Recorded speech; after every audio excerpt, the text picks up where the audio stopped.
Khamenei के इस तख्तापलट की संभावनाओं के बीच अब हम वॉर में ईरान के लॉगआउट का विश्लेषण करेंगे और बताएंगे कि पूरा ईरान क्यों और कैसे ऑफलाइन हो गया है, कैसे वहां हालात कोरोना काल में हुए लॉकडाउन से भी बदतर हो गए। अमेरिकी राष्ट्रपति ट्रंप ने दावा किया है कि ईरान के आसमान पर अब अमेरिका और इजराइल का कब्जा हो चुका है, यानी ईरान का आसमान अब इन दोनों देशों ने लॉक कर दिया है। जमीन पर लगातार मिसाइलें गिर रही हैं, ड्रोन से हमले हो रहे हैं, लोग बंकर में छिपे हुए हैं, सड़कें खाली हैं, यानी ईरान की सड़कों पर भी लॉकडाउन लग चुका है।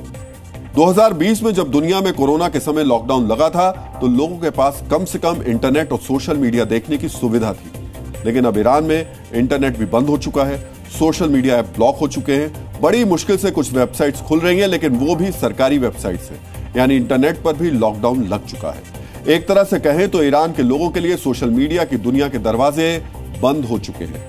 9 करोड़ की जनसंख्या वाले ईरान में सब कुछ ठप हो चुका है। क्षेत्रफल के लिहाज से दुनिया का 18वां सबसे बड़ा देश ईरान युद्ध के लॉकडाउन में फंस चुका है। अभी तक आपने ईरान पर हमले की कई तस्वीरें देखी, लेकिन अब आप ईरान में डिजिटल लॉकडाउन की तस्वीरें देखिए। इस तस्वीर और आंकड़े से साफ होता है कि मंगलवार शाम से ही इंटरनेट का इस्तेमाल 25% पर आ चुका है, जबकि एक दिन पहले इंटरनेट का इस्तेमाल 100% था।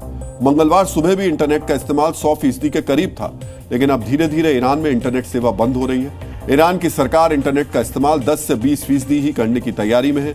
10 से 20% इंटरनेट भी सरकार की ओर से पूरी तरीके से नियंत्रित होगा और इसका बाहरी दुनिया या बाहरी नेटवर्क से कोई संपर्क नहीं होगा।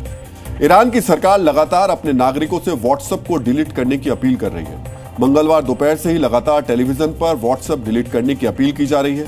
ईरान का दावा है कि मेटा जैसी कंपनियां गुप्त रूप से इजराइल को सूचनाएं भेज रही हैं। ईरान का कहना है कि व्हाट्सएप के जरिए लोगों की लोकेशन का पता चल रहा है और लोकेशन की जानकारी के आधार पर इजराइल ईरानी लोगों पर हमला कर रहे हैं। हालांकि व्हाट्सएप ने ईरान की इस अपील पर जवाब देते हुए कहा है कि ईरान इस महत्वपूर्ण समय में सेवाओं को बंद करने के लिए झूठे बहाने बना रहा है, जबकि आज ईरानी लोगों को व्हाट्सएप की सबसे ज्यादा जरूरत है।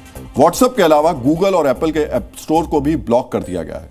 इसके अलावा ईरान में भारी संख्या में सोशल मीडिया और मैसेज ऐप को लगातार ब्लॉक किया जा रहा है। इंस्टाग्राम, टेलीग्राम और एक्स को भी ब्लॉक कर दिया गया है। हालांकि हजारों ईरानी लोग गैर कानूनी तरीके से सोशल मीडिया साइट्स को अब भी देख रहे हैं। रिपोर्ट्स के मुताबिक वीपीएन यानी वर्चुअल प्राइवेट नेटवर्क के जरिए ईरानी लोग अक्सर ब्लॉक किए गए सोशल मीडिया साइट्स और ऐप का इस्तेमाल करते हैं, लेकिन मंगलवार दोपहर से ही वर्चुअल प्राइवेट नेटवर्क के जरिए भी ऐप का इस्तेमाल करना मुश्किल हो गया है। इससे आप अंदाजा लगा सकते हैं कि ईरान में एक तरीके से डिजिटल लॉकडाउन हो चुका है। आज आपको यह भी जानना चाहिए कि आखिर ईरान क्यों इंटरनेट सेवा को लगातार बंद कर रहा है, क्यों सोशल मीडिया ऐप को ब्लॉक कर रहा है। दरअसल इसकी वजह खुद ईरान ही है। साइबर सुरक्षा से जुड़ी एक कंपनी की रिपोर्ट्स के मुताबिक 12 जून से इजराइल में साइबर हमलों में 700% की बढ़ोतरी और माना जा रहा है कि इजराइल पर सभी साइबर हमले ईरान की ओर से किए गए थे। ऐसे में अब इजराइल से ईरान पर बड़े साइबर हमले की संभावना है। इसके अलावा इजराइल ईरान के सर्वर और सोशल मीडिया के जरिए लगातार जानकारी जुटा रहा है। जिस तरीके से पिछले दिनों इजराइल ने ईरान पर हमला किया, उसमें सोशल मीडिया के जरिए तैयारी करने के सबूत मिलते हैं। इससे पहले 2022 में ईरान में व्हाट्सएप और गूगल प्ले स्टोर को बैन कर दिया गया था। सितंबर 2022 में जब ईरानी महिला महसा अमीनी की हिरासत में मौत हो गई थी, उसके बाद पूरे देश में महिलाओं ने विरोध प्रदर्शन किया था। उस दौरान भी ईरान में व्हाट्सएप और गूगल प्ले स्टोर को ब्लॉक कर दिया गया था और फिर 2 साल बाद दिसंबर 2024 वापस से व्हाट्सएप और गूगल प्ले स्टोर को अनब्लॉक कर दिया। लेकिन इस बार हालात बिल्कुल उलट है। एक तरह से इजराइल और अमेरिका ने एक पूरे देश को हॉस्टाइल टेक ओवर कर दिया।